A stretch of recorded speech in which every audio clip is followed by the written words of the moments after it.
Hi, Dr. Wanda J. Evans-Brewer, and I'm sitting with Gia. We were just fussing before we started this. Okay, so this is another one of our chats, and we decided to have this is a little bit more serious chat.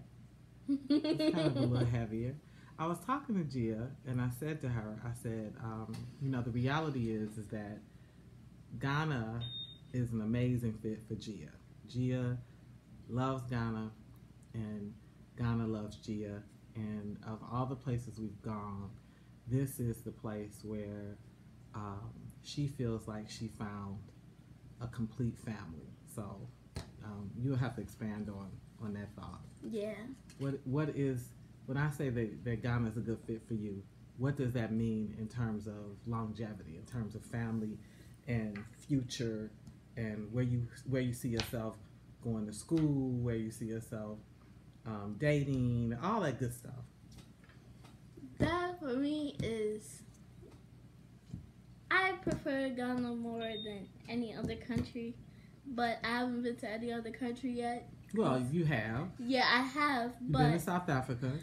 No, I'm not talking about the ones I've been in the past. Okay, you're talking about you haven't experienced any more of the nations. Okay, but you're saying of the 4 nations you have visited, Ghana's the best. And what makes it the best? It makes it the best is because you was pretty attached in South Africa. For a long time, you was asking me, was we ever gonna go back? Because you had really, really good friends down there. Yeah, I really did. But I don't believe that we'll be able to see them anymore because we lived in a certain house. Oh, so you was worried about, and that was an issue returning to. Where will we stay?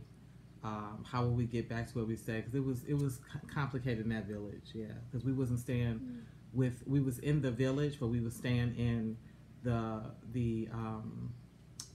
owners of the school, the Germans. We were staying in their home. They're basically their home for missionaries or visitors or whatever. So yeah, and we didn't necessarily have a way to reconnect back with that.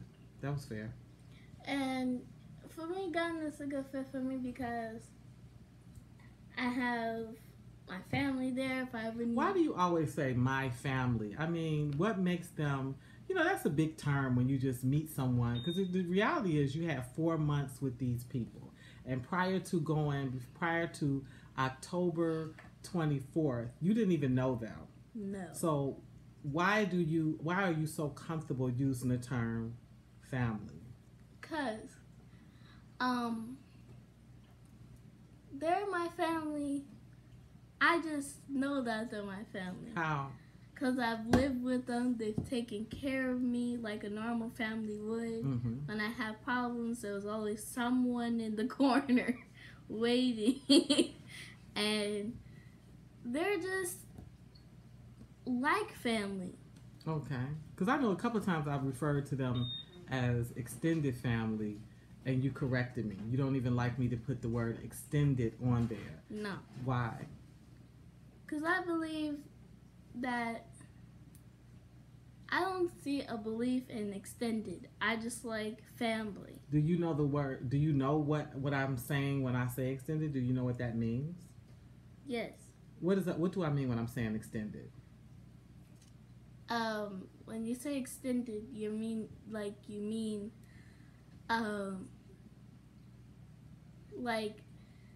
have family, but then you got to another person's family and then extended it. I know what extended. Okay, I just want to be clear. Okay, so I'm actually not slighting them. The point I'm making is I'm not slighting them when I say extended family. I'm only making the point that we had a nuclear family. We had a certain set of people that we said was in our family. A certain set of siblings and cousins and extended. Well, some of them are extended too, but you get my point. So. But I was really, I was sort of taken aback, but also kind of shocked when you corrected me. No, that's not my extended family, that's my family. So one, let me say, I think that's beautiful that you completely have adopted them in your heart and put them in that space and you've completely received them. Okay. But two, I just wanted to be clear that you understood what you were, I wanted to be clear what that was for you. So you said they took care of you when you needed somebody to talk to, was always somebody in the corner. That's your only requirements for a family? Yeah, and also they actually have fun with me. Like they actually enjoyed my company, even though I was this outsider that came from nowhere. You was the outsider that came from nowhere.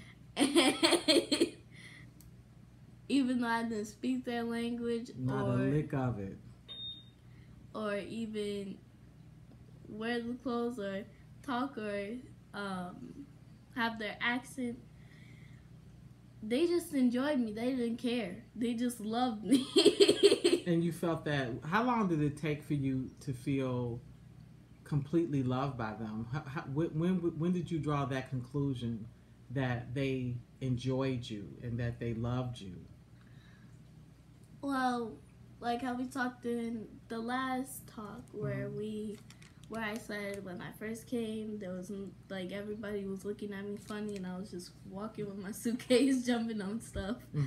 And as soon as we got there, I saw half of my extended family, and one of them is my cousin Priscilla, and Georgina says I'm her cousin, but I'm gonna believe that. Okay. So they were both helping their family out while they were like cleaning and stuff like that. And I sat there and I played a game, and they wanted to come and play with me, and that's when the whole thing started. Okay, so you was kind of reserved when you first got there, and then they saw that and they engaged with you. Yeah, and so it never stopped after that initial engagement. Yes, and then a couple of days after that, I met Joseph. The homework buddy. Who ain't no homework buddy. He's a homework buddy. That was my original reaction. He actually is a really, really beautiful person. Really beautiful person. Okay, so then you met Joseph. So the team, the family team started falling in place, the members of the family.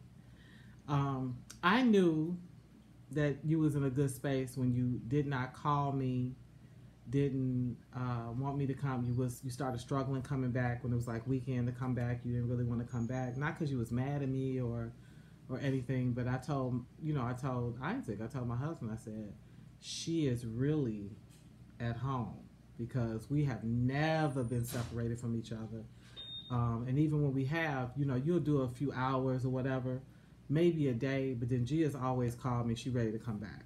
And it's always me and her, because there's a 12-year difference between the sibling that's above her. She's the baby. And it's been me and her, like, with everything, like even basic stuff. And even when she was little, when I would go to the door, go to the car, get ready to go, she wanted to go. So she's one of those type children that she's always been with me, whether I wanted her to be with me or not. So this is the first place where she consciously separated herself and began to just sort of function on a daily basis in the family and in the community. And at first I got a little hurt. Remember, I would call you and I would say, "But you don't love me no more? Like, what's up?" Like, "No, I love you." It's like that. And you really didn't have words to explain just how amazing it was for you to have family and also have your loneliness lifted.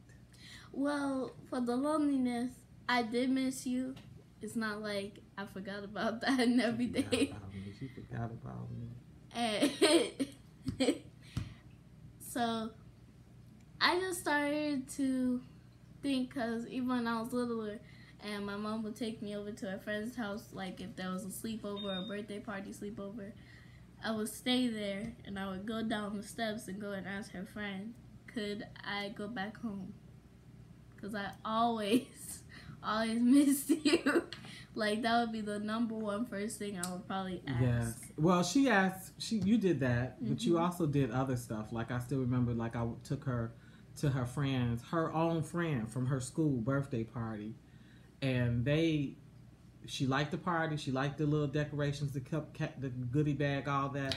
And they got up in there and started playing some, what she considered inappropriate music. And Gia was ready to go. The woman got on the phone. She said, Gia is ready. Gia wants me to call you. She's ready to come home. And I'm like, I had just dropped her off. I don't think Gia stayed at the party more than an hour, because some of these, younger mothers don't put the same boundaries and restrictions. And I'm an older mom, so yeah, it's stuff that I don't expose her to, stuff that I know it's out here, and I know she's gonna find out about it, but I don't actively expose her to it. And then when she's gotten into situations like that, Jill will have these people call. She would protest. She get into her legal, like Johnny Cochran. She got a case. She building for her case, and she ready to go. So that never happened, and I was like, what? The Samuel L. Jackson is going on here. So it turned out Miss Gia found a family. So I talked to Gia, and I said, you know what? I'm actually excited she found a family. Not that she's missing a family. She's very loved here. We all love her. This is not, it's not that type of situation at all. She has an aunt and uncle in Detroit that, have great love for her. In fact, when I went to Ghana the first time, that's where I sent her to stay with her aunt and uncle. That's my oldest brother. And then, she has a older cousin. She has family dispersed in the U.S. Let's put it like that. That would love on her. I don't know that she would want to necessarily be there, and that even being there, if it would give her greatest access to all of the stuff that she likes, or all of the exploration and experiences that she had in Ghana, because that was people, culture, animal, foods. I don't know. Am I leaving anything out? Church, friendships, just a little bit of everything. So I told her, I said, I'm going to. I said, we're at a stage now, since she and I are able to communicate. I said, I want to work on my will. So at first, Gia didn't know what a will was. What have you learned that a will is? Things that you're going to do, like in your. I still have not gotten it, but I kind of understand a little bit. Okay, I explained to her that should something happen to me, there should be some sort of love note, love letter, instructions, something to let people know what my wishes are for her guardianship. So assets are one thing, but my daughter is precious cargo. So, her siblings could possibly pick her up, but I want more than someone to just absorb my daughter. I want her to be someplace she would want to be, with people who would want to have her, where she can explore and get the greatest amount of joy and so I don't know, I guess exploration that you get in a life, like whatever that is. But then I also want her in a peaceful environment. America is very turbulent. My daughter has spoke about that. So I'm only looking at it from the perspective of our lives. We're in the Midwest, in the Chicagoland area. This is gun clapping. This is, drug culture. It's just a lot of too busy, too much, not enough time, microaggression with girls, bullying with boys. It's just a lot here. And so it's not everybody everywhere, but it's enough of it where if you're a concerned parent and you have other options and choices, you should put them in place. So I said to her, look, if something should happen to me in a will, I would want your extended family, your family, in Ghana, correction.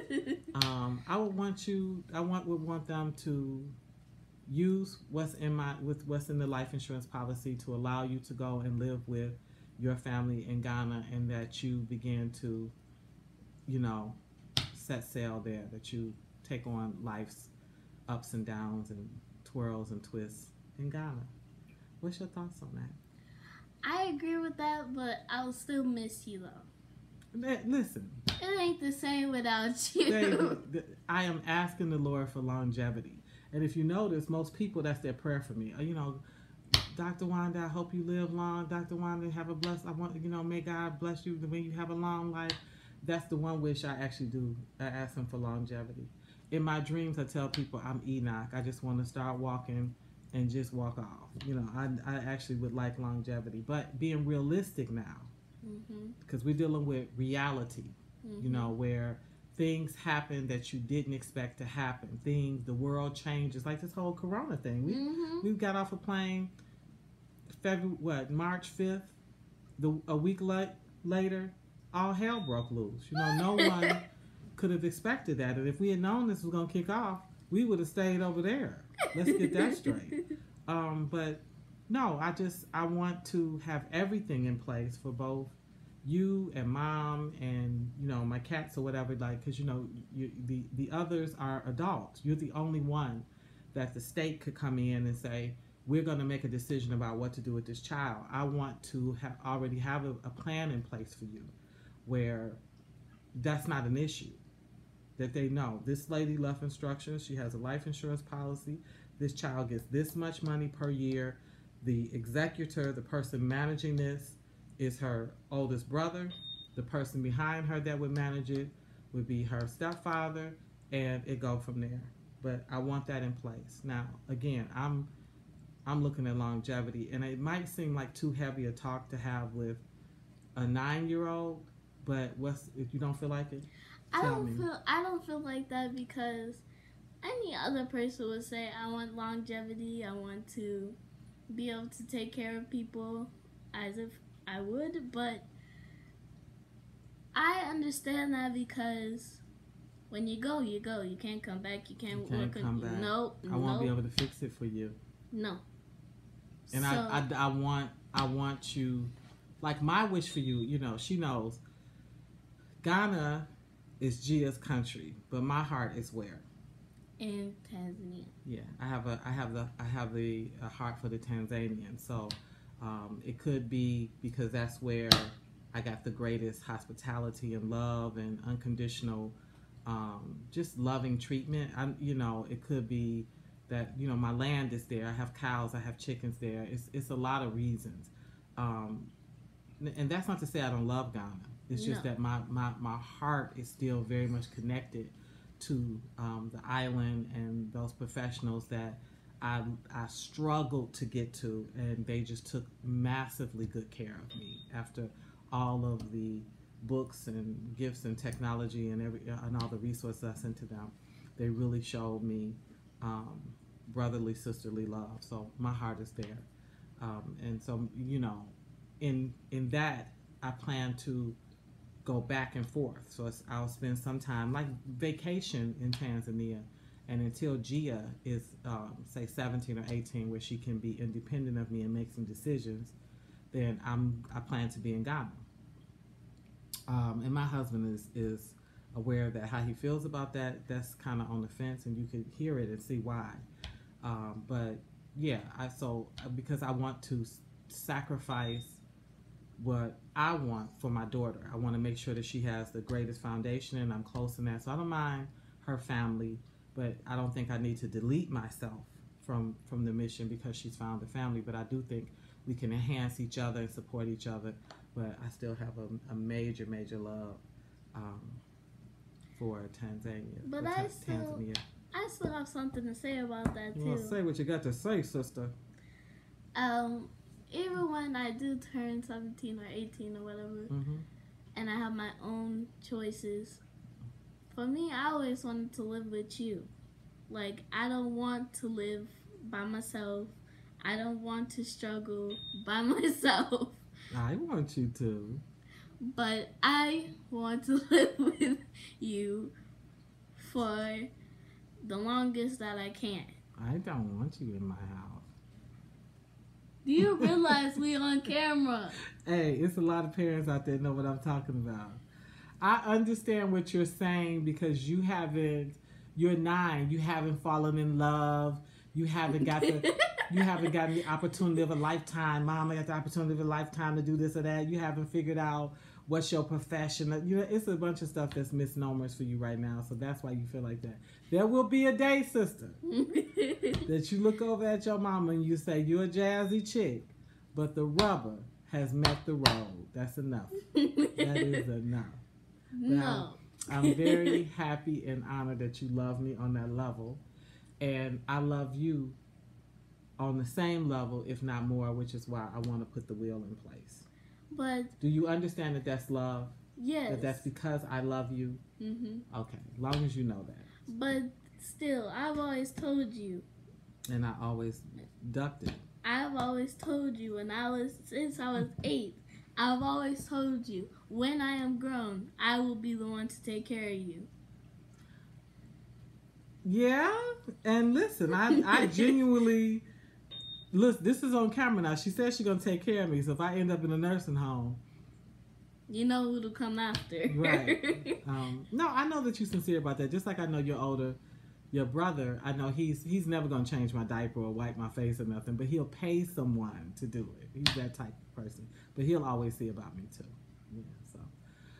Well, that was the tough talk. It's the sitting down and recognizing that we get on planes, trains, and automobiles, that we go across the Atlantic Ocean to go to Africa. Our goal at some point is to be there permanently and to make America the place that we visit, because Gia wants to live there, and Mama Gia wants to live there too. But at the end of the day, I still have to put things in place where, even if I'm in a car accident over in Ghana, what do I have in place to say that I want for my daughter? Who do I want her to be raised by? Who is most capable of respecting how I would want her raised and the wishes that I have for her? And also the who's going to step up and still protect her, because a lot of girls are just kind of out here, where men can have their way with them, where they're just confused, where they don't really have anybody to talk to about toxic relationships. And, because Gia and I talk about everything, the good, the bad, the ugly. So I would want her with people that would love her enough to take the time to sit and help her process what's happening, but also give her enough space where she can fail and learn from the failure. Because I actually think we learn our greatest lessons from what seems like a failure. We actually learn so much and get so strong from it. And so I don't want her overprotected. I just don't want her flopping in the wind. So that's it. Yeah, good session. I enjoyed this talk. It kind of got me a little bit, because I'm a little bit scared a little bit. Don't be scared. But don't be scared. Listen, what I tell you, fear and God cannot occupy the same space. They don't. Just look there at them hills. You know that there's a God. You know that we've come here. We have to go. All of us is even. Okay, so, but you also have to be smart in that. You still have to protect one another. You have to look out for each other's best interests if you love each other. Okay. Anyways, we're signing off. We'll see you at the next talk. Next session. Oh yeah, wait. Thank you. We reached our 100 subscribers. Yeah, we at 100, baby. We almost forgot. But thank you so much for listening, and whoever you are, the 100 subscriber, thank you. You pushed us over, so it's all the way up from there. We're going up now. Anyways, we're signing off. Thank you for the 100 subscribers. We'll see you at the next talk.